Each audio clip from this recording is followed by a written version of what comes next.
ជំរាបសួរទៅកាន់បងប្អូនទាំងអស់គ្នាវិលមកជួបខ្ញុំម្ដងទៀតហើយ Admin T រឿងរ៉ាវថ្ងៃនេះគឺខ្ញុំទទួលបានពីបងប្រុសម្នាក់ដែលគាត់នឹងចែករំលែកអំពីរឿងរ៉ាវមួយតាក់ទងទៅនឹងរឿងរ៉ាវ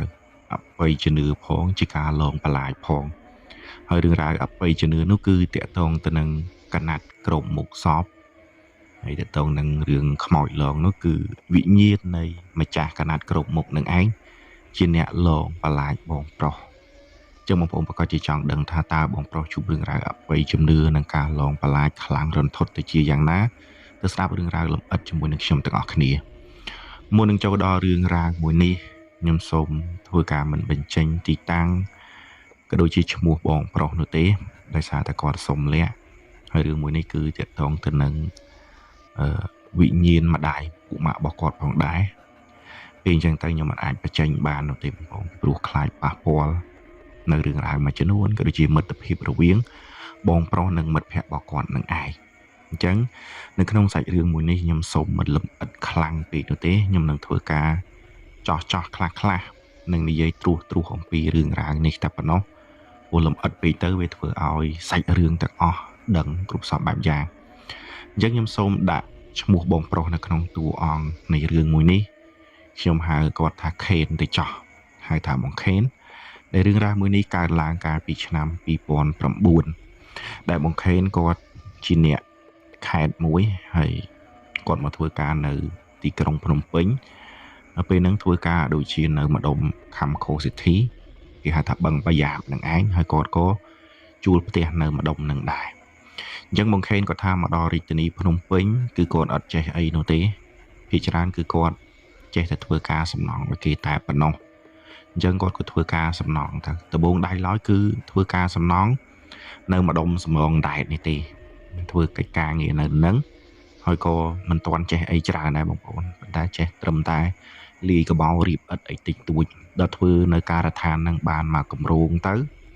គាត់ក៏ចេះបៀកបោកចាត់ជ្រីចេះសៃជាងចេះអីចឹងទៅក៏គាត់មកធ្វើការនៅខំខូសិទ្ធិវិញពេលនោះខំខូសិទ្ធិគេចាប់ផ្ដើមរឹសកម្មករច្រើនមែនទែនហើយគេរឹសផ្នែកជំនាញដូចជាគាត់កាលនោះស៊ីការ៉េទេបងប្អូនស៊ីការ៉េគាត់បោកមួយថ្ងៃបានប្រហែលចាត់ជ្រីអីបានប្រហែលចឹងទៅគេឲ្យលុយគាត់តាមនោះឯងអញ្ចឹងគាត់ថាមកជួលផ្ទះដំបូងគឺនៅខាងបឹងប្រយ៉ាបនៅលើទឹកស្អុយនឹងឯងគាត់ថាមកនៅហ្នឹងគឺផ្ទះថោកដែរចំនួនហ្នឹងដូចជាផ្ទះមួយ$7ទេហើយរឿងរ៉ាវទឹករឿងរ៉ាវអីហ្នឹងគឺមកពីង2000ទេគេមានឡានមួយសម្រាប់ដើរដាក់ទឹកឲ្យគាត់ម្ចាស់ផ្ទះជួលគេរៀបចំទុកដាក់ឲ្យយើងចឹងទៅអញ្ចឹងគាត់នៅនឹងមករយៈពេលដែលគាត់ធ្វើការឋាននៅស្មងដែតនឹងចប់សពគ្រប់គាត់មកធ្វើការនៅខំខូសិទ្ធិវិញដល់ពេលធ្វើការនៅខំខូសិទ្ធិក៏បានស្គាល់អ្នកដែលមកពីខេត្តផ្សេងទៀតពួកគាត់ក៏ធ្វើការងារនៅនឹងដែរក៏ចាប់ផ្ដើមស្គាល់គ្នាទៅក៏គាត់ចេញពីផ្ទះជួលនៅខាងបឹងប្រយ៉ាបហ្នឹងមកស្នាក់នៅជាមួយនឹងពួកម៉ាក់មិត្តភ័ក្តិរបស់គាត់នៅខាងនេះវិញនៅផ្លូវបុកមកស្អីគេកន្លែងហ្នឹងគេហៅធនាគារជាតិណាបងប្អូនខាងផ្លូវហាណូយគេគាត់ថាមកម្ដុំផ្លូវហ្នឹងវិញនៅជិតបឹងប្រយ៉ាបហ្នឹងដែរទេក៏មកស្នាក់នៅជាមួយនឹងមិត្តភ័ក្តិរបស់គាត់ហ្នឹងតែអញ្ចឹងគាត់ថាទស្សនវិជ្ជាផ្ទះជួលដែលមិត្តភ័ក្តិរបស់គាត់ជួលហ្នឹងគឺអត់ខុសពីផ្ទះគាត់ប្រហែលទេគាត់ថាផ្ទះដែលគាត់នៅបឹងប្រយ៉ាបពីមុនវានៅលើលូទឹកស្អុយតែមកទឹកនៅខាងក្រោមហើយធ្វើផ្ទះផុតអញ្ចឹងទៅគឺនៅលើហ្នឹងតែមកក៏ប៉ុន្តែផ្ទះមិត្តភ័ក្តិរបស់គាត់ជួលហ្នឹងវាមិនមែនជាលក្ខណៈបន្ទប់ធ្វើអំពីថ្មអីទេប៉ុន្តែវាជាប្រភេទផ្ទះឈើធ្វើខ្ពស់ពីដីប្រហែលជា1ម៉ែត្រហើយខាងក្រោមមានទឹកមានសម្រាមស្អុយអីដូចគ្នានឹងឯងអ្វីដែលគាត់រៀបរាប់មកហ្នឹងគាត់ថាមកដុំតំណឹងពីមុនប្រហែលជាទឹកច្រើនទឹកលិចក៏អាចថាបានដែរបានជាផ្ទះគេធ្វើផុតពីដីបន្តិចអញ្ចឹងឯងអញ្ចឹងដល់ពេលនៅមួយរយៈទៅក៏ដឹងថាទឹកលិចមែនប៉ុន្តែវាលិចមិនជ្រៅទេគាត់ថាពេលភ្លៀងមកប្រាវអញ្ចឹងបើសិនជាផ្ទះមិនធ្វើផុតប្រហែលជា1ម៉ែត្រពីដីទេប្រហែលជានៅអត់កើតទេបើសិនជាធ្វើផ្ទះថ្ម 100% គឺទឹកនឹងចូលពេញផ្ទះនឹងឯងទស្សនវិជ្ជាបែបហ្នឹងណាអញ្ចឹងបងប្រុសមកខេនេះគាត់ទៅស្នាក់នៅនឹងពួកគាត់មិនបាននៅបន្ទប់បែបតូចដូចជាកម្មករកម្មការិនីដែលធ្វើការរោងចក្រនៅក្បែរហ្នឹងដែរ បែរជាគាត់ទៅនៅជាមួយនឹងមិត្តភក្តិរបស់គាត់ហ្នឹងគឺនៅផ្ទះមួយកន្លែងផ្ទះធំដែរផ្ទះហ្នឹងតាមអ្វីដែលគាត់រៀបរាប់ប្រាប់ខ្ញុំកម្ពស់វាផុតពីដីប្រហែលជា1ម៉ែត្រពីទឹកឯនឹងឯងជាផ្ទះរបៀបជង្រុកស្រូវពីជំនាន់មុនណាបងប្អូនជារួមទៅដោយផ្ទះដែលយើងនៅស្រុកស្រែជនបទគឺអញ្ចឹងឯងវាជាផ្ទះរបៀបផ្ទះប៉ិតផ្ទះតូចមកល្មមទឹកតឹងប្រហែលជា6ម៉ែត្រដោយប្រហែលជា9ម៉ែត្រគឺនៅបែបហ្នឹងបងប្អូនដឹងផ្ទះហ្នឹងតម្លៃប្រហែលអត់គាត់ថាតម្លៃ$15ហើយគាត់នៅស្ទើរថាកម្មករមកការដ្ឋានគឺគាត់នៅនឹងគ្នាគាត់ប្រហែលជា2-3ទៅ10នាក់នៅផ្ទះមួយហ្នឹងហើយការដែលនៅនឹងគឺអ្នកដែលមានចក្រានគះមានឆ្នាំងក៏ដាំបាយហូបរៀងខ្លួនទៅអ្នកខ្លះក៏ហូបជាមួយគ្នាអ្នកខ្លះក៏ដាក់បាយខែនៅមុខរោងចក្រអ្នកខ្លះក៏ដាក់បាយខែនៅកន្លែងការដ្ឋានអញ្ចឹងទៅពីព្រោះអីពួកគាត់សុទ្ធតែជាមនុស្សប្រុសអញ្ចឹងហើយគាត់អត់សូវខ្វាយខ្វល់អំពីរឿងរ៉ាវបាយទឹកនឹងទេមានក៏ហូបទៅអត់ក៏អត់ទៅគឺរបៀបបែបហ្នឹងបងប្អូនចឹងបងប្អូនបានស្គាល់ពីទិដ្ឋភាពអស់ហ្នឹងហើយជាផ្ទះមួយដែលធំទៅតឹង6ម៉ែត្របដោយប្រហែលជា9ម៉ែត្រហើយគាត់នៅគ្នាច្រើនប្រហែលជា12នាក់អញ្ចឹងគាត់ក៏មកស្នាក់នៅជាមួយនឹងមិត្តភក្តិបងប្អូនរបស់គាត់ចឹងតែបងប្អូនដឹងមកទេនៅក្នុងផ្ទះហ្នឹងគាត់ថាមានហឹងមួយនៅខាងលិចនៅជាងខាងលិចគឺមានហឹងមួយមានកំប៉ុងជើងធូបនៅក្រោមកំប៉ុងជើងធូបហ្នឹងគឺមានរបស់មួយដែរពិតជាចម្លែកហើយគាត់ធ្វើបាបគាត់ដែរអញ្ចឹងគាត់ឃើញទស្សនវិជ្ជាបែបហ្នឹងហើយម្ចាស់ផ្ទះជួលដែលគាត់ស្នាក់នៅនឹងពីមុនណាគឺជាបងប្រុសម្នាក់ដែលគាត់រស់នៅខាងខេត្តស្វាយរៀងអញ្ចឹងគាត់ធ្លាប់មកស្នាក់នៅជួលនឹងជាមួយនឹងក្រុមគ្រួសារបងប្អូនរបស់គាត់នៅមើលគាត់នៅដូចជាប្រពន្ធគាត់ផងនៅជាមួយនឹងម្ដាយគាត់ផងហើយនឹងមានបងប្អូនជីដូនមួយរបស់គាត់2-3គ្រួសារទៀតដែលនៅនឹងផ្ទះហ្នឹងបើសរុបបើយើងដេកតម្រៀបគ្នាត្មងគាត់ថា20នាក់អត់ទាន់ជាអៀតផ្ទះហ្នឹងផងជារួមគឺអញ្ចឹងឯងអញ្ចឹងបងមួយដែលនៅខាងខេត្តស្វាយរៀងគឺគាត់នៅលក្ខណៈគ្រួសាររបស់គាត់បែបហ្នឹងឯងខ្ញុំសូមនិយាយពីបងនឹងហើយនឹងម្ដាយគាត់បន្តិចណាបងប្អូនដើម្បីបងប្អូនងាយយល់បងប្រុសម្នាក់នឹងពេលដែលគាត់មកនៅដំបូងគឺគាត់អត់ទាន់មានប្រពន្ធទេគឺគាត់តែងតែយកម្ដាយគាត់មកស្នាក់នៅផ្ទះហ្នឹងជាមួយនឹងបងប្អូនជីដូនមួយរបស់គាត់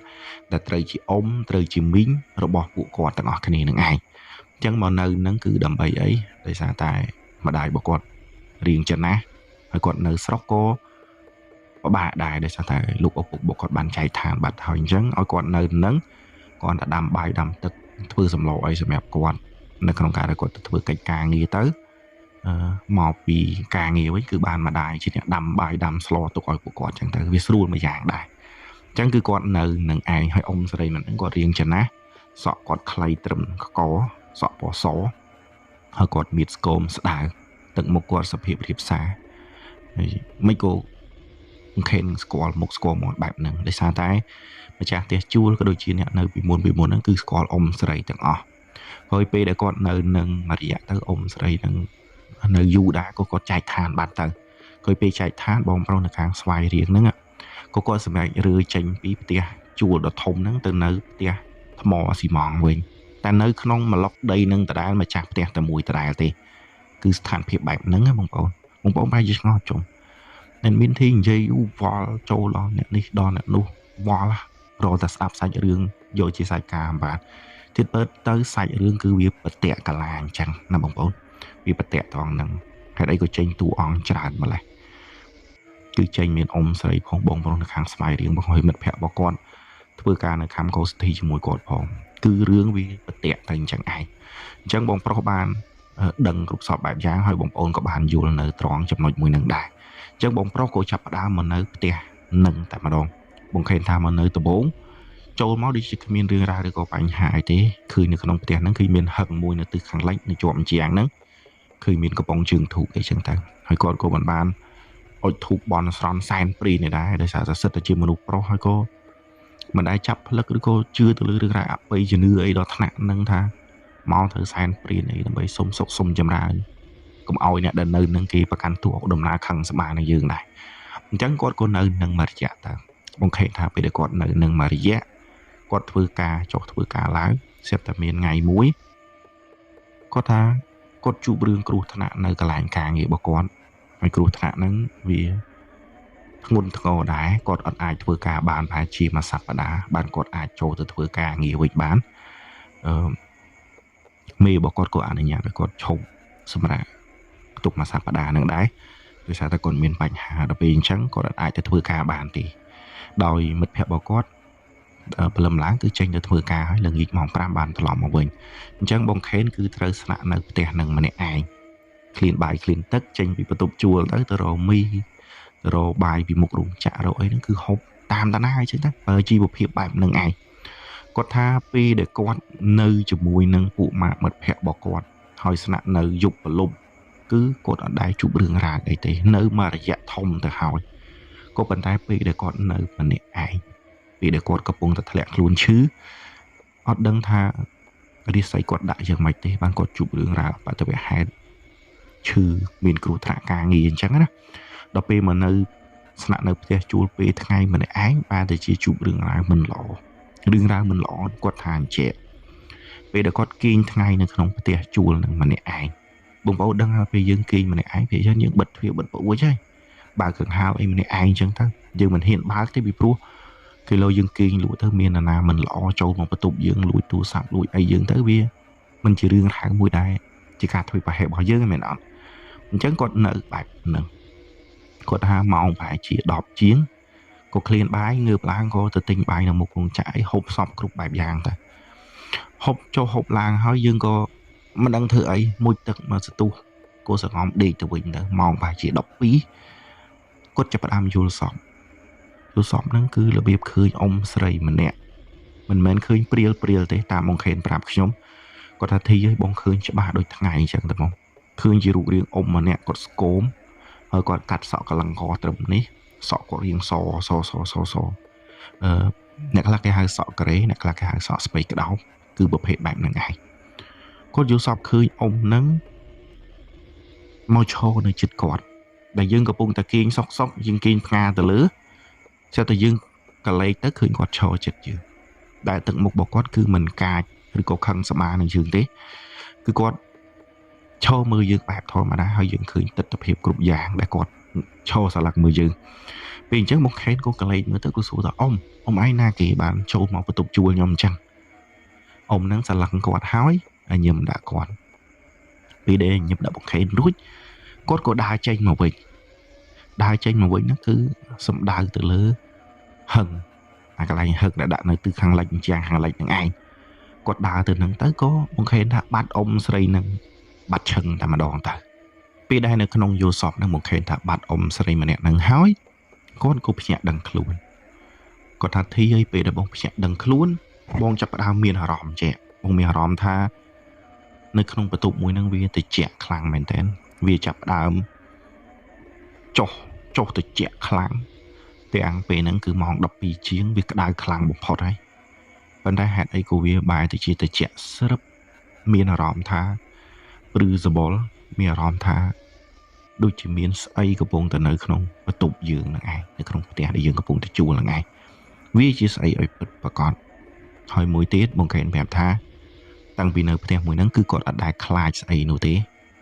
ក៏ប៉ុន្តែពេលដែលគាត់យល់សពឃើញអ៊ំស្រីម្នាក់ឈរសម្លឹងគាត់ហើយបែរទៅជាមានអារម្មណ៍ត្រជាក់ដៃត្រជាក់ជើងផ្ទះហ្នឹងគឺចុះដល់0 អង្សាតែតាមតំណងរបស់គាត់គិតមើលកំឡុងពេលនោះអញ្ចឹងគាត់ចាប់ដើមមានអារម្មណ៍បែបហ្នឹងហើយមានអារម្មណ៍ខ្លាចបន្ទប់ជួលដែលខ្លួនឯងកំពុងតែស្នាក់នៅនឹងទៅវិញអញ្ចឹងគាត់ក៏បើកទ្វារបើកប្អួចគាត់ក៏មកអង្គុយនៅមុខទ្វារវិញគាត់អង្គុយគាត់គិតថាចុះអ្វីដែលយល់សពមិនមិញហ្នឹងវាជាស្អីគេឲ្យពិតប្រាកដហើយអ៊ំស្រីម្នាក់ហ្នឹងជានរណាគេហេតុអីក៏គេសុកបែរជាគាត់យល់សពឃើញអ៊ំស្រីម្នាក់ហ្នឹងដែលគាត់មិនដែលស្គាល់ពីមុនថាគាត់ជានរណានោះទេអត់ដែលស្គាល់ទេថាជានរណាគេមានអារម្មណ៍ថាគាត់ឈរសម្លឹងយើងដោយទឹកមុខល្អប្រសើរគាត់មិនបានខឹងសម្បាឬក៏ខឹងយើងចង់ដេញយើងឲ្យចេញពីផ្ទះមួយហ្នឹងទេពេលហ្នឹងរៀងឆ្ងល់ខ្លួនឯងដែរតើវាជាស្អីអង្គុយមកស្ទុះមានបំណងចង់ទៅគេងបន្តទៀតក៏ប៉ុន្តែខ្លាចគាត់ថាធីឲ្យមើលបងនៅសុកខ្លាចបន្ទប់ជួលខ្លួនឯង បងប្អូនដែលនៅបន្ទប់ជួលដែលមានអារម្មណ៍បែបហ្នឹងអត់បើសិនបើបងប្អូនមានអារម្មណ៍បែបហ្នឹង100%គឺបន្ទប់ជួលបងប្អូនគឺមានវិញ្ញាណនឹងឯងប៉ុន្តែខ្ញុំមិនឲ្យបងប្អូនជឿទៅតាមអ្វីដែលខ្ញុំបានរៀបរាប់ហ្នឹងទេប៉ុន្តែបើអាចនឹងសង្កេតមើលទៅគាត់ក៏មានអារម្មណ៍ថាវាអាចនឹងកើតឡើងរឿងអស់ទាំងហ្នឹងដែរខ្ញុំបែកទៅក្រៅបន្តិចចុះបងប្អូនដែលមានអារម្មណ៍ថាយើងនៅផ្ទះសុកយើងអាចខ្លាចអីទេប៉ុន្តែមានថ្ងៃមួយយើងមានអារម្មណ៍ថាខ្លាចបន្ទប់ខ្លួនឯងឬក៏មានអារម្មណ៍ថានៅក្នុងបន្ទប់របស់យើងកំពុងតែមាននរណាម្នាក់នៅនឹងដែរនេះតាមបទពិសោធន៍ដែលបងប្អូនបានផ្ដល់ឲ្យខ្ញុំ 100% គឺបន្ទប់ហ្នឹងវាមានវិញ្ញាណគាត់ថាវិញ្ញាណអាក្រក់វិញ្ញាណល្អវិញ្ញាណយ៉ាងម៉េចនោះគឺខ្ញុំអត់ដឹងទេប៉ុន្តែបទពិសោធន៍បងប្អូនចែកម្លែកដល់ខ្ញុំគាត់ថាប្រកាស 100% គឺបន្ទប់ហ្នឹងមានវិញ្ញាណហើយឬក៏អង្គុយសុកមានអារម្មណ៍ថាភ្នែកទាំងគូកំពុងតែសម្លឹងមកយើងប្រកាស 100% គឺមានពពួកអស់ទាំងហ្នឹងឯងតួយ៉ាងងាកមកដល់បងខេនវិញគាត់ថាគឺបែបហ្នឹងនៅសុកបែរទៅជាខ្លាចបន្ទប់ជួលខ្លួនឯងអត់ហ៊ានទៅគេងក៏ចេញដើរទៅក្រៅមើលនេះមើលនោះមើលគេលេងវាយបាល់ផ្ទះអីរហូតដល់ម៉ោងប្រហែលជា5ជាងក៏មិត្តភក្តិរបស់គាត់ត្រឡប់មកពីកន្លែងការងារវិញមកពេលមកដល់ក៏គាត់មិនបាននិយាយរឿងរ៉ាវអីប្រាប់ទៅដល់មិត្តភក្តិរបស់គាត់ឲ្យបានដឹងដែរហប់ចុកជុំគ្នាគេងយប់ឡើងគឺអត់មានបញ្ហាអីទេបងខេនតែយ៉ាហេគេម្នាក់ឯងមានអារម្មណ៍ថានៅក្នុងផ្ទះហ្នឹងដូចជាមានស្អីគេកំពុងតែនៅជាមួយយើងអាកាសធាតុក៏ចាប់ដើមត្រជាក់ភ្នែកទាំងគូក៏ចាប់ដើមសម្លឹងប៉ុន្តែពេលមិត្តភក្តិរបស់គាត់មកដល់មិនបានជួបរឿងរ៉ាវអីទៅវិញថ្ងៃបន្ទាប់មកទៀតបងខេនគាត់គេងម្នាក់ឯងគេងជាមួយមិត្តភក្តិរបស់គាត់ធម្មតាគាត់ថាពេលដែលគេទៅធ្វើការងារគេចេញទៅប្រុចគេទាញទ្វារបិទទៅពេលហ្នឹងគាត់គេងលក់លក់ខ្លាំងមែនតើជារួមទៅយើងធ្លាប់តែភ្ញាក់ម៉ោង6តិចតួចសានណាបងខេនគេងដល់ម៉ោងប្រហែលជា11ថ្ងៃត្រង់គេងលក់លក់ទៅរហូតបងប្អូនហើយស្រាប់តែឮសំឡេងអ៊ំស្រីម្នាក់ដាស់គាត់ស្រែកហៅគាត់សំខាន់ហៅស្គាល់ឈ្មោះគាត់ទេណាហៅយើងអាខេនពេញមាត់តែមកបើគាត់ហៅយើងដឹងខ្លួនអត់អីប្រហែលប៉ុន្តែមានអារម្មណ៍ថាដៃកំពុងតែរុនយើងឲ្យយើងភ្ញាក់ទៀតជាមួយគាត់ថាសភាពអញ្ចឹងគាត់ដេកលក់ទៅស្រួលមែនតើស្រាប់តែឮហៅអាខេនក្រោកឡើងថ្ងៃត្រង់ហើយអាខេនក្រោកឡើងថ្ងៃត្រង់ហើយមានដៃទាំងគូមករុនយើងឲ្យភ្ញាក់ដឹងខ្លួនរុនពឹបដូចយើងដាស់ណាម្នាក់ឲ្យភ្ញាក់អញ្ចឹងឯងអូខេថាឮសំឡេងហៅគាត់ 3-4 ដងឮសំឡេងហៅ 3-4 ដងខ្លាំងហើយដៃទាំងគូមករុនគាត់ទៀតធ្វើឲ្យគាត់ភ្ញាក់ដឹងខ្លួនកញ្ញាភ្ញាក់ឡើងនៅក្នុងបន្ទប់មួយដែលស្ងាត់ចង្ងំងឹតឈឹងបិទទ្វារបិទអីអស់ហើយក៏មិនបានបើកភ្លើងដែរគាត់ក៏ស្ទុះទៅបើកកុងតាក់ភ្លើងគាត់ថាចុំឲ្យម៉ោងប្រហែលចេះម៉ោង10ឬក៏ម៉ោង10យប់11យប់ឬក៏11ថ្ងៃហ្នឹងស្លឹងចុះស្លឹងឡើងក៏បើកទ្វារបើកប្រួយទៅគឺជាម៉ោង11ថ្ងៃត្រង់ទេហើយគាត់ក៏បាននឹកគិតអំពីសម្លេងដែលហៅគាត់ជាសម្លេងនរណាគេហើយនរណាគេមកដាស់គាត់រុនគាត់បែបហ្នឹងគិតមកស្ទុះថាចំណាគេមកដាស់គាត់មកហៅគាត់គិតប៉ុណ្ណឹងហើយក៏យើងអត់ដឹងថាវាជាស្អីដែរងើបឡើងមួយទឹកមួយអីទៅរកបាយមុខរោងចក្រហូបទៅហូបបាយសពគ្រប់ហើយទៅអង្គុយនិយាយលេងនៅខាងមុខអីបន្តិចបន្តួចជាមួយអ្នកដែរស្គាល់គ្នាអ្នកធ្វើការរោងចក្រគេចេញម៉ោង10អញ្ចឹងម៉ោង2:10គេចូលទៅវិញអញ្ចឹងណាសពគ្រប់ហើយម៉ោង2:10គាត់ដើរមកផ្ទះជួលគាត់វិញហើយគាត់ក៏ធ្វើការសងំដេកទៅវិញទៀតតាពេលដែលបងខេនសងំដេកលើកទី2នៅក្នុងថ្ងៃហ្នឹងសងំទៅវិញបងប្អូនហើយអ្វីដែលគាត់បានឃើញពីម្សិលមិញគឺមកទៀតគឺជាវត្តមានអ៊ំស្រីស្គមសក់រៀងសកាត់សក់កលង្កអ្នកខ្លះហៅស្ពៃកដោបឬក៏សក់ការ៉េនឹងឯងគឺគាត់បង្ហាញខ្លួនមកមួយសាទៀតពេលដែលគាត់បង្ហាញខ្លួនមកមួយសាទៀតហ្នឹងគឺគាត់ឈរលើបងខេនពីមុនគាត់ឈរក្បែរឥឡូវគាត់ឈរពីលើប៉ុន្តែមិនបានជន់ទៅលើបងខេនទេដោយបងខេនដេកអញ្ចឹងគាត់មកឈរអញ្ចឹងដាក់ជើងសងខាងញែកចេញពីខ្លួនរបស់គាត់គឺគាត់ឈរពីលើនឹងឯងបងខេនក៏ភ្ញាក់ដឹងខ្លួនស្រឡឹងមើលទៅគឺអ៊ំហ្នឹងកំពុងតែអើតមើលមុខយើងអញ្ចឹងឈរលើជើងហើយអើតមើលអញ្ចឹងអើតមើលយើងភ្លឺអញ្ចឹងយើងបើកភ្នែកមើលទៅឃើញគាត់តែនៅក្នុងយល់សពប៉ុន្តែមកសារនេះគឺគាត់អត់សូវ slow ប្រហែលទេគាត់មករបៀបស្រឡឹងមើលយើងរួចគាត់ច្អល់មុខយើង all ពីលើច្អល់មើលមុខយើងហើយគាត់ញញឹមបែបគួរឲ្យខ្លាចដាក់យើងញញឹមវាស្រឡឹងញញឹមបែបហ្នឹងបងឃើញតែនៅក្នុងយល់សពមួយហ្នឹងគឺគាត់ភ្ញាក់មែនតើគាត់ភ្ញាក់កញ្ញាងភ្លាមតែម្ដងហេតុអីក៏មានវត្តមានអ៊ំស្រីនឹងមកឈរលើខ្លួនរបស់គាត់មិនជន់លើទេបងគាត់តែឈរពីលើហើយសម្លឹងមុខគាត់ហើយចង្អុលមុខគាត់ទៀតជានរណាហើយពិតប្រាកដបងខេនគាត់បើកទ្វារឡើងគាត់ចេញទៅមុជទឹកជារួមទៅទឹមបាយហើយមុជទឹកហើយគេងមកសន្ទុះមុជទឹកទៀតហើយគាត់ក៏ចុះដើរទៅក្រៅបាត់ទៅមើលនេះមើលនោះរហូតដល់ល្ងាចបានគាត់វិលត្រឡប់ផ្ទះវិញគាត់ក៏មិនបាននិយាយរឿងអស់ទាំងហ្នឹងប្រាប់ដល់មិត្តភក្តិរបស់គាត់ឲ្យបានស្គាល់ដែរឲ្យបានដឹងដែរសន្ទុះឲ្យមិត្តភក្តិរបស់គាត់បានដឹងអំពីរឿងរ៉ាវដែលគាត់បានជួបពីថ្ងៃហ្នឹងដែរអញ្ចឹងដេកនៅយប់អត់មានរឿងរ៉ាវអីទេថ្ងៃបន្ទាប់ថ្ងៃទី3គាត់គេងម្នាក់ឯងទៀតពេលហ្នឹងគាត់ភ្ញាក់តន់មិត្តភក្តិរបស់គាត់ចេញទៅធ្វើការអីហើយដល់ពេលម៉ោងបាយសពគ្រប់ហើយថ្ងៃត្រង់គឺគាត់តែងតែសម្រាកខ្លួនណាបងប្អូនដឹងហើយថាធ្វើការសំណងគាត់ចេញម៉ោង11សម្រាប់12ម៉ោង1បញ្ចូលធ្វើការវិញសម្រាប់2ម៉ោងអញ្ចឹងជាទម្លាប់សម្រាប់អញ្ចឹងឯងដល់ម៉ោងគាត់សម្រាប់គឺគាត់បិទភ្នែកទៅលងលក់ទៅមកថ្ងៃទី3គាត់ថាធីហើយគាត់លែងមកដូចមុនហើយយើងដេកលក់មកប្រាំងសារណែមិនយល់សពទេគាត់ថាមិនយល់សពទេមកប្រាំងទៅមានអារម្មណ៍ថាអានជាងខាងលិចដែលមានហឹងហ្នឹងគាត់លឺសំឡេងគេចុះដើរមកពីហ្នឹងមកចុះទៅលើអញ្ចឹងសម្រូតរ៉ាចុះដើរលើអានៀបក្តារហ្នឹងគាត់ថាដើរប្រាប់មកដល់កន្លែងដែលបងខេនកំពុងតែដេកលងលក់នឹងឯងដើរមកដល់ពុបគាត់ក៏ដាក់ខ្លួនអង្គុយនៅជិតយើងភ្លាមជារួមទៅយើងដឹងសូរគ្រប់សពបែបយ៉ាងគាត់ថាពេលហ្នឹងបងខេនគាត់បើកភ្នែករួចគាត់ស្រឡឹងឃើញព្រាវគ្រប់សពបែបយ៉ាងប៉ុន្តែយើងអាចធ្វើអ្វីគេបានណាបងប្អូនដែលមានយើងគេងនៅពេលថ្ងៃហើយយើងនិយាយថាថ្ងៃជន់ឬក៏ខ្មោចជន់គឺទស្សនវិជ្ជាគាត់អញ្ចឹងគាត់ឃើញគ្រប់សពបែបយ៉ាងមិនមែនគាត់អត់ឃើញទេគាត់ឃើញតែប៉ុន្តែយើងអាចតអីគេបានសូម្បីតែយើងកម្រើកដៃកម្រើកជើងកម្រើកខ្លួនយើងគឺកម្រើកអត់រួចយើងនៅឆ្កឹងអញ្ចឹងឯងហើយយើងឃើញទស្សនវិជ្ជាគាត់ចុះដើរមកជិតយើងហើយគាត់អង្គុយនៅក្បែរជើងនឹងឯងអង្គុយស្រឡឹងយើងមកសតុះគាត់លូកដៃដល់ត្រជាក់របស់គាត់មកច្បាច់កយើងនិយាយចំគាត់មើលយើងមកសតុះហើយលូកមកច្បាច់គាត់ថាពេលហ្នឹងធីបងស្ទើរតែដាច់ដង្ហើមស្លាប់នៅថ្ងៃត្រង់ហ្នឹងឯងបងព្យាយាមរើបំរាស់ហើយរើវាមិនព្រមភ្ញាក់មិនព្រមអីសោះ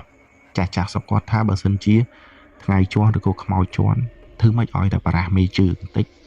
គឺយើងអាចដឹងខ្លួនគាត់ថាមេជើងគាត់ដូចបារះហើយចង្អុលដៃគាត់ដូចបារះហើយប៉ុន្តែវាមិនព្រមដឹងខ្លួនសុកដល់ថ្នាក់ដល់គាត់ប្រឹងអស់មកទំហឹងខ្លួនគាត់ព្យាយាមបង្ហូរទឹកមាត់ចេញតាមមាត់របស់គាត់ព្យាយាមស្រោះទឹកមាត់ឲ្យវាចេញទឹកមាត់អត់ព្រមចេញគាត់ថាដល់ពេលខំយូរទឹកមាត់ក៏ហូរចេញពីមាត់បន្តិចគាត់ក៏ភ្ញាក់កញ្ញាងដឹងខ្លួនហើយគាត់ថាកញ្ញាងដឹងខ្លួនគឺគាត់ស្រែកយំស្រែកហើយក៏គាត់បោះភ្នែកទៅខាងលិចសម្លឹងទៅហឹងនឹងភ្លាមអ្វីដែលគាត់បោះភ្នែកសម្លឹងទៅហឹងនឹងភ្លាមគាត់ថាមិនដឹងទីគាត់ស្វាងភ្នែកឬក៏យ៉ាងប៉ុន្តែគាត់ឃើញមនុស្សស្រីរឿងចំណាស់ម្នាក់កំពុងតែតោងហឹងហើយគាត់បើកភ្នែកខ្លាំងទៅក៏បាត់ឈឹងតាស្ទុះចេញពីលើផ្ទះឡើងចង់ដាច់ផ្ងាមកចដើមាន3កាំគាត់ថាស្ទុះលោតមកវឹងញ័រដៃញ័រជើងតែត្រិតឈរសម្លឹងផ្ទះជួលមួយហ្នឹងទាំងទឹកមុខគួរឲ្យរន្ធត់ភ័យខ្លាចបំផុតនៅពេលនោះដោយសារតែបន្ទប់ជួលពេលថ្ងៃគឺអត់មានកម្មការនីណានៅផ្ទះនោះទេអញ្ចឹងបើថាបន្ទប់50បន្ទប់គឺមានតែគាត់នៅម្នាក់ឯងគត់ម្ចាស់ផ្ទះគេលក់ដូរអីវ៉ាន់នៅខាងមុខ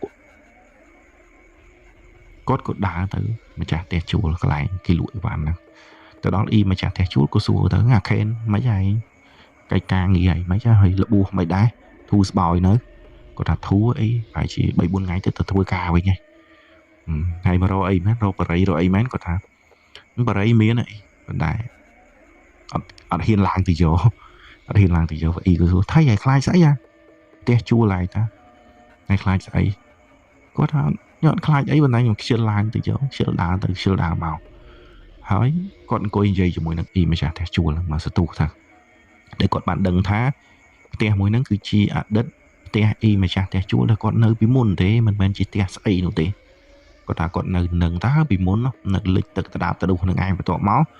ក cô chặt đây cho ấy thôi tệ thọc nơi kháng mục nắng hay thôi tạ máu nắng cứ lụ đồi và nơi kháng mục nắng ai ấy còn lụ đầy lụ ấy tiệt tới có thôi chỉ tệ chùa là còn tha về để thôi nơi nắng chặt đây mà xa hói anh nực xoan than nơi lưới cái chặt khang đấy với tức với ta hô máu ấy tiền nắng cô với chơi ta lịch vậy ta tiền cái cô lịch đôi ta dương này còn nào lịch tập về khai prang á khai và xá thì khai prang sát lưng nâng ai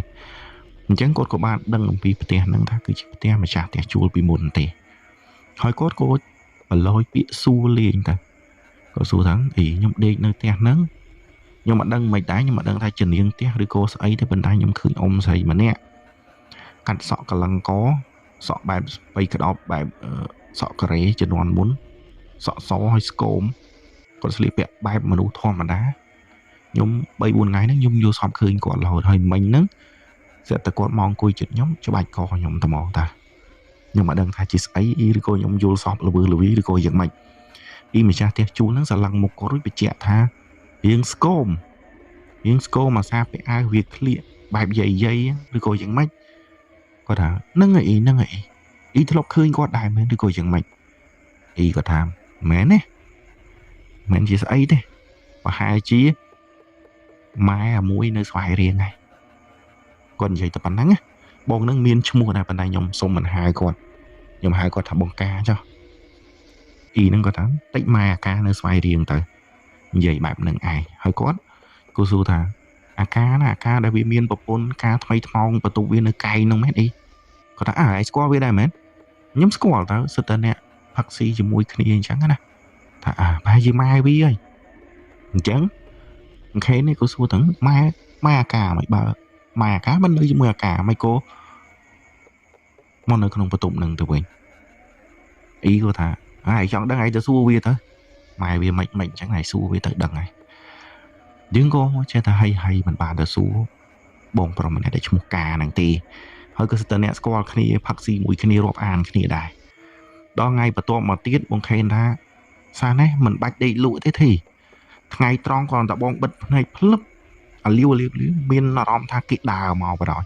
họ cho màu bị từ khang lạnh lâu srup mà đó là anh dây trán dương này dương prum dương khơi chơi ru om dậy nâng hói quát cho anh dương sẽ cọt thơ bạp dương một thừa dương rư bầm ra nâng hậu vậy để cọt cái vùng thơ bạp dương là hốt đôi dương rư bầm ra rui bệnh như chuột tiếng phật thấy nơi vậy để cọt bàn thơ bạp mà lời chứ chẳng dương chơi tại ngon thật thay ban chơi tầm miên đương ra cao lãng vì một ngày bài nâng chụp chẳng là hốt cô tầm rẽ cô dây đương ra từng nâng và mình phải bảo cốt đần ở tiệt chùa từng khi nó gọi bạn đần ta vậy group sọp bài dạng mình phải bảo cốt có tha rụt riêng ông sray nâng anh có phải gì mà cá mà nè nó có tha mà cá mà này có mà cá chẳng mà rồi bị rồi phải gì mà ca đây lộp nơi nâng bị muốn có ai thả bạn này thôi bây tại im cha thầy chú cô con dậy chẳng đại chẳng khen cô mình chặt có ngày muối bác sĩ cho muối được một cá nó có lược vô riêng ràng mọi dậy làm con tay mình dậy cho dậy lái một cá nó có đoạn mọt co đấy có ngắt nghiêm thom mà đá hơi có ở giờ bài chất thì bữa ấy hai phó cứ mà ai có bán chay than từ hao hơi mà ai có chay than tới bán tung bài chỉ mà làm chuyện muốn hơi có từ tại đường rơi trên tè chua nó tung bài chỉ cả là làm bị tè chua lần này từ nãy gặp tụng nó quên để còn bị bọc bồn chẳng á cứ chẳng đã bây giờ cháy con cô mình sẽ bài chất dương có bên trong ca vậy tại vì mình chọn gọi bài bạn mật tập hiệp thì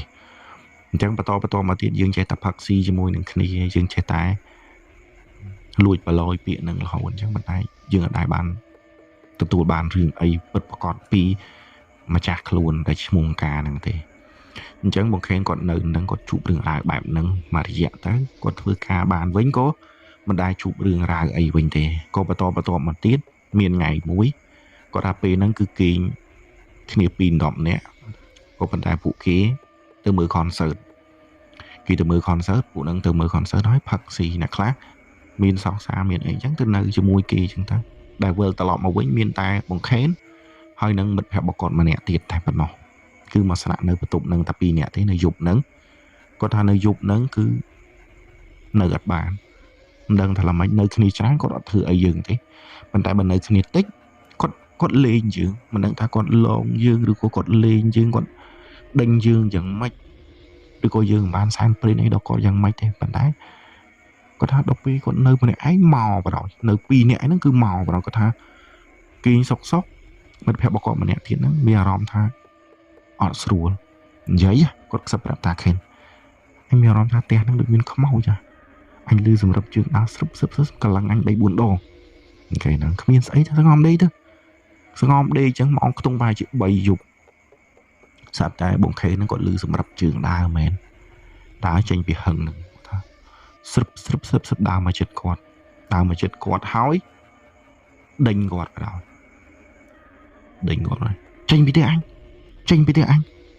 គឺស្រែកដេញយើងខ្លាំងអញ្ចឹងទៅមកហើយយើងឆ្ងល់ដែរថាចុងពីណាគេស្រែកដេញយើងចេញពីផ្ទះអញហ្នឹងវាជាស្អីអញ្ចឹងណាពេលដែលឮសំឡេងមនុស្សស្រីចំណាស់ម្នាក់ស្រែកដេញគាត់ក៏ភ្ញាក់ដឹងខ្លួនគាត់ថាពេលហ្នឹងហើយជាពេលដែលគាត់ខ្លាចបន្ទប់ជួលខ្លួនឯងពីព្រោះអីពេលគាត់ភ្ញាក់ដឹងខ្លួនមិត្តភក្តិរបស់គាត់ម្នាក់ទៀតក្លុំភួយញ័រខ្លួនប៉ុន្តែនៅខាងស្ដាំដៃរបស់គាត់ស្រាប់តែគាត់ឃើញវត្តមានអ៊ំស្រីម្នាក់កំពុងតែអង្គុយនៅជិតគាត់ទាំងទឹកមុខគួរឲ្យខ្លាចគាត់ស្ទុះអោបគ្នាគាត់វឹងគ្នាគាត់នោះក៏ស្ទុះអោបគាត់ស្រែកយំភ័យទាំងពីរនាក់បដ ாய் ហើយមនុស្សធំណាមនុស្សចាស់ហើយណាកាលពីឆ្នាំ2009ហ្នឹងគាត់អាយុច្រើនណាស់អាយុខ្ទង់20ឆ្នាំជាងហ្នឹងគាត់ថាខ្លាចបដ ாய் អោបគ្នាស្រែកបដ ாய் ខ្មោចលងទាំងពីរនាក់ហ្នឹងទៅហើយម៉ោងខ្ទង់3ជាងទៀតភ្លឺហើយចុះមកពីផ្ទះជួលមុខឡើងស្លក់គាត់ថាអូជួបហើយអាទិដ្ឋភាពខ្មោចលងមិនហ្នឹងគឺប្រភេទបែបហ្នឹងឯងស្អែកឡើងគាត់អត់ទៅធ្វើការកើតទេដោយសារតែអស់កម្លាំងខ្លាំងពេកហើយភ្នែកស្លក់ផិតភ័យគាត់ក៏ទៅសួរអ៊ីម្ចាស់ផ្ទះហ្នឹងម្ដងទៀតសួរថាអ៊ីខ្ញុំសួរបន្តិចមើលផ្ទះហ្នឹងពីមុនអ៊ីឯងមិនស្នាក់នៅមែនអត់មិនក៏ខ្ញុំជួបរឿងរ៉ាវអ៊ំស្រីម្នាក់កាត់សក់ការ៉េក៏សក់ស្បែកក្តោបហ្នឹងគាត់មកដេញខ្ញុំអញ្ចឹងយប់មិញម៉ោង3ទៀបភ្លឺក៏ដេញខ្ញុំឲ្យចេញពីផ្ទះហ្នឹងដែរតើគាត់ជានរណាគីអ៊ីហ្នឹងក៏គាត់ស្រឡឹងមុខម៉ោងខេនមកសទុះគាត់សួរថាឯងឃើញមែនឬក៏យ៉ាងម៉េចក៏ឯងកុហកគាត់ថាខ្ញុំអត់មានកុហកទេគឺខ្ញុំបានឃើញអញ្ចឹងមែនតើជានរណាគីអ៊ីម្ចាស់ផ្ទះជួលហ្នឹងក៏គាត់អត់លាក់មកបងខេនដែរនៅពេលនោះគាត់ថាអញមិនលាក់ទេផ្ទះជួលអញផ្ទះអញនៅពីមុនហ្នឹងវាអត់ដែរមានរឿងរ៉ាវអីទេហើយអ្នកនៅពីមុនក៏មិនដែរជួបរឿងរ៉ាវអីដែរតែមិនក៏ជួបរឿងរ៉ាវបែបហ្នឹងហើយឃើញទស្សនវិជ្ជាអ៊ំស្រីម្នាក់រូបរាងដែលឯងប្រាប់ហ្នឹងអញក៏ស្គាល់ដែរគាត់សួរថាអ៊ីណាគេគាត់ថាឯងទៅសួរអាកាមើលគឺជាម៉ែរបស់វានឹងឯងម៉ែប៉ុន្តែម៉ែវាស្លាប់ជាង1ឆ្នាំមុនហើយមិនក៏ឯងមកនៅផ្ទះហ្នឹងក៏យល់សពឬក៏ឃើញគាត់ដេញឯងមិនអោយនៅផ្ទះហ្នឹងឬក៏បែបហ្នឹងវិញអញ្ចឹងណាតែទៅសួរវាសាក់មើលអង្ខេតនេះក៏គាត់ក្រែងចិត្តបង្ការដែរប៉ុន្តែធ្វើមិនចង់ដឹងរឿងរ៉ាវពិតប្រាកដនៅក្រោយខ្នងតើមានរឿងរ៉ាវអីគាត់ក៏ទៅបន្ទប់របស់បង្ការទៅដល់គោះទ្វារយ៉ាងទៅក៏បើកទ្វារនិយាយគ្នាលេងគាត់ថាមិនទាន់បានសួរថាអ៊ំនឹងរូបរាងចេះជាម៉ែឯងមែនឬក៏អីអញ្ចឹងណាមិនទាន់បានសួរទេគាត់តែនិយាយកលេចចុះកលេចឡើងឃើញតែរូបថតគាត់ថាអ៊ំនៅក្នុងរូបថតនៅក្នុងបន្ទប់របស់បង្ការនឹងឯងគាត់ចាប់ផ្ដើមភ័យបដ ாய் គាត់ក៏ថយក្រោយក្រាក់បង្ការនឹងក៏សួរខេណែមានរឿងអីឯងខ្មោចលងទៀតមែនឬក៏ឯងឃើញស្អីមែនហើយកុំថាម៉ែអញលងឯងទៀតថ្ងៃមុនក៏អញអន់ចិត្តជាមួយដែរប៉ុន្តែអញខ្ជិលនិយាយបង្ខេនពេលហ្នឹងក៏ថាការអញអត់គិតថាម៉ែឯងលងអញទេប៉ុន្តែអញឃើញគាត់មកដេញអញយប់មិញម៉ោង3ទីភ្លឺហ្នឹងក៏មកដេញអញដែរអញអត់ដឹងថាជីអ៊ំស្រីឬក៏នរណាខ្លែងបន្លំខ្លួនយ៉ាងម៉េចទេប៉ុន្តែរូបរាងស្គមកាត់សក់វែងនេះត្រឹមកនេះហើយសក់សស្លៀកពាក់អាវកាក់វាក្លៀកចឹងទៅស្លៀកសរងស្លៀកអីអញ្ចឹងណាទស្សនវិជ្ជាបែបហ្នឹងឯងហើយអញក៏បានសួរអ៊ីម្ចាស់ផ្ទះជួលដែរគឺថាជីម៉ែរបស់ឯងហ្នឹងអញ្ចឹងអញឆ្ងល់ថាថៃបានគាត់បង្ហាញខ្លួនអញឃើញបាយមកនៅនឹងមករយៈដែលមានរឿងរ៉ាវឬក៏បញ្ហាអីទេប៉ុន្តែបើសិនជាអញនៅម្នាក់ឯងឬក៏ពីរនាក់បែរទៅជាជួបរឿងរ៉ាវមិនល្អបែបហ្នឹងទៅវិញអញឆ្ងល់មែនតើវាមានរឿងអីអញចេះតែឃើញគាត់ចុះពីហឹងមួយនៅយ៉ាងខាងលិចនឹងឯងគាត់និយាយរឿងរ៉ាវគ្រប់សពបែបយ៉ាងឲ្យបង្ការបានដឹងបង្ការថាស្អីគេធ្លាប់មានគេប្រាប់អញអញ្ចឹងដែរឬក៏វិញ្ញាណម៉ែអញនៅវិលវល់នៅផ្ទះនឹងមែនឬក៏យ៉ាងម៉េច ចឹងគាត់ថាគាត់ក៏និយាយជាមួយគ្នាហើយបងខេនគាត់ថាតែគាត់នៅវល់នៅហឹងដែលធ្លាប់សែនព្រានអីកំប៉ុងជើងធូបហ្នឹងឯងយកចេញគាត់នៅនឹងឬក៏យ៉ាងម៉េចគាត់ថាអញភ្លេចយកកំប៉ុងជើងធូបមែនអញ្ចឹងក៏គាត់ដើរមកជាមួយនឹងបងកាអង្ខេនហ្នឹងមកដើម្បីមកអុជធូបដើម្បីសុំយកកំប៉ុងជើងធូបហ្នឹងតាគាត់ថាមកអុជធូបមួយអុជអីហើយគាត់ក៏មកសុំយកកំប៉ុងជើងធូបស្រាប់តែលើកំប៉ុងជើងធូបទៅអ្វីដែលគាត់បានឃើញគឺជាកណាត់សមកផ្ទាំងហើយបងកាហ្នឹងគាត់យកទៅកំប៉ុងជើងធូបទៅគាត់អត់បានយកហឹងក៏កណាត់ហ្នឹងទេបងខេនឃើញអញ្ចឹងក៏អត់បានប្រាប់បងកាទៀតដោះទៅហឹងហើយគប់កណាត់ហ្នឹងចុះទៅក្រោមបាត់ដែរគាត់គិតថាគ្មានរឿងអីកំប៉ុងជើងធូបយកទៅបាត់បងខេនយប់ហ្នឹងគឺដេកអត់លក់ដូចគ្នាយល់សពលឹកឃើញអ៊ំនឹងមុខខឹងកំមៅខឹងខ្លាំងមែនទែនហើយគាត់ប្រឡាក់ប្រឡោះសើមទឹកផងប្រឡាក់ភក់ផងមកថាថៃបើណៃធ្វើបាបអញថៃណៃដេញអញចេញពីផ្ទះពីអីអញ្ចឹងមកយប់ហ្នឹងគឺគាត់គីងអត់លក់ទេគីងគ្នា4-10នាក់ហ្នឹងក៏ដោយប៉ុន្តែការយកសពរបស់គាត់គឺពោពេញទៅដោយកំហឹងរបស់អ៊ំស្រីម្នាក់ហ្នឹងដូចគាត់ខឹងយើងទុកពីពេលណាហ្នឹងឯងហើយឃើញសភាពគាត់សើមហើយគាត់ប្រឡាក់ដោយភក់ឲ្យលនពេញខ្លួនគឺបែបហ្នឹងឯងអញ្ចឹងបងខេននៅយប់ហ្នឹងគឺគាត់ភ្ញាក់ដឹងខ្លួនគាត់និយាយរឿងរ៉ាវប្រាប់គ្នាគាត់ទាំងអស់ឲ្យដឹងហើយគាត់ខ្លាចសុំទៅដេកកដាលគេផងអីផងតម្រាំតែរួចមួយយប់ព្រលឹមឡើងទៅប្រាប់បងកាដែលជាមិត្តភក្តិរបស់គាត់នឹងដែរឲ្យបានដឹងហើយបងកាថាអីអញយកកំប៉ុងជើងធូបម៉ែអញមកនៅបន្ទប់អញហើយមិនក៏ឯងនៅតែជួបរឿងអញ្ចឹងទៀតគាត់ថាឃើញម៉ែប្រឡាក់អីចេះទៅឬក៏ឯងយកហឹងយកស្អីមិនទាន់ទៅអស់ពីព្រោះហឹងហើយនឹងកណាត់អញបោះចោលទៅក្រោមហើយអត់យកទៅអស់គីឡូគាត់ជួបចេះជួបចោះអញ្ចឹងណាគាត់ទៅលឺកណាត់ភ្លាមបងកាមិត្តភក្តិរបស់គាត់ស្ទុះវឹងឲ្យបោះចោលណាគាត់ថាបោះចោលក្រៅមកដល់ឃើញកណាត់មែនអ្វីដែលគាត់បានឃើញកណាត់មកផ្ទាំងប៉ុណ្ណេះប្រហែលជា2បាត់ដៃខ្ទង់ប៉ុណ្ណឹងឃើញកណាត់បែបហ្នឹងឯងគាត់ថាកណាត់ក្រុមមុខម៉ែអញតាអញដូចទៅទុកក្នុងកាបូបហើយមួយរយៈហ្នឹងអញដូចបាត់អញរត់ឃើញអញដឹងថានៅក្រោមកំប៉ុងជើងធូបសោះគាត់ភ្លេចមិនដឹងថាខ្លួនឯងដាក់នៅណាដែរគាត់យកកណាត់យកអីហ្នឹងហើយគាត់អុជធូបអុជអីលាងទឹកសម្អាតហើយគាត់យកទៅទុកក្នុងកាបូបគាត់បាត់តាហើយចាប់ពីពេលដែលគាត់យកស្អីសពគ្រប់បែបយ៉ាងហើយបងខេននឹងគ្នារបស់គាត់ហ្នឹងក៏ទិញហឹងទិញអីមកដាក់សែនព្រានអុជធូបក៏រស់នៅបានសុខសាន្តគ្មានរឿងរ៉ាវផលល្មោះឬក៏កើតហេតុរឿងរ៉ាវអីកើតឡើងចំពោះគាត់នោះទេមករយៈធំដែលគាត់ហ៊ានសួរមិត្តភក្តិរបស់គាត់ឈ្មោះបងកាហ្នឹងថាកណាត់ហ្នឹងកណាត់អីគេគ្រប់សពបែបយ៉ាងក៏បានដឹងថាកណាត់ហ្នឹងគឺជាកណាត់ក្របមុខម្ដាយរបស់គាត់ហើយកណាត់ហ្នឹងគឺមានតែគាត់ទេដែលជាកូនពៅនៅក្នុងគ្រួសារសុំបងហើយបងក៏ព្រមយកមកឲ្យមកដាក់តាមខ្លួនដើម្បីការពារថែរក្សាទៅគាត់ថាពេលនៅនឹងមួយរយៈដំបងទុកនៅកាបូបទេប៉ុន្តែដល់ពេលយូរទៅមានអារម្មណ៍ចេះតែអត់ស្រួលចុះទៀតពិតទៅគាត់ថាប្រហែលជាម៉ែគាត់តាមថែរក្សាគាត់ទេពេលដែលគាត់ចង់ទៅណាទៅអីហ្នឹងគឺចេះតែមានអារម្មណ៍ថាមានគេមកខ្សឹបមកអីយើងកុំឲ្យទៅនេះកុំឲ្យទៅនោះជារួមទៅកុំឲ្យយើងខូចកុំឲ្យយើងខលកុំឲ្យយើងជួបរឿងរ៉ាវអីដែរមិនល្អពេលដែលយើងចេញទៅក្រៅអញ្ចឹងណាដល់ពេលគាត់មានអារម្មណ៍មិនសូវស្រួលក៏ដោះយកកណាត់ហ្នឹងចេញពីកាបូបទៅហើយគាត់ថាពេលដែលយកចេញពីកាបូបអត់ដឹងថាទុកអីណាទេនិយាយដោយស្មោះក៏អត់ដឹងថាទុកណាទេវិញដៃបាត់ទីពិតទៅប្រហែលជាគាត់យកទុកនៅក្រោមបាតកំប៉ុងជើងធូបនៅលើហឹកហ្នឹងហើយពេលហ្នឹងគាត់ចាប់ផ្ដើមជួបប្រពន្ធគាត់ជាប់ពីអីការជាមួយគ្នាហើយខុសសម្រាប់ចិត្តថាចេញពីបន្ទប់ធំហ្នឹងទៅនៅបន្ទប់អាតូចនោះទៅដោយសារតែមានប្តីប្រពន្ធនៅរូបបោកឡំគ្នាមិនកើតទេហើយបងប្អូនជាដូនមួយគាត់ក៏បែកបន្ទប់បែកអីក៏នៅផ្សេងអញ្ចឹងទៅហើយក៏លេចវត្តមានបងខេនិងមិត្តភក្តិរបស់គាត់ដទៃទៀតក៏មកជួលស្នាក់នៅនឹងទៅគឺដំណើរសាច់រឿងគឺអញ្ចឹងឯងតើតងទៅនឹងកណាត់ក្របមុខសពម្ដាយរបស់បងប្រុសម្នាក់ដែលនិកនេមខ្ញុំហៅថាបងកានឹងឯងដែរបងខេនបានជួបរឿងរ៉ាវមិនល្អមួយចំនួនហើយគាត់ក៏គិតថាអ៊ំនឹងប្រហែលជាមិនមានបំណងអាក្រក់អីមកលើយើងទេប៉ុន្តែដោយសារតែយើងមិនដឹងហើយយើងមិនគោរពបូជាអីដល់គាត់នៅមួយយើងនៅហាក់បីដូចជា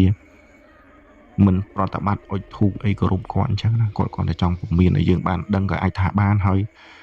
គាត់នៅជាមួយយើងគាត់ពិបាកក៏អាចថាបានគាត់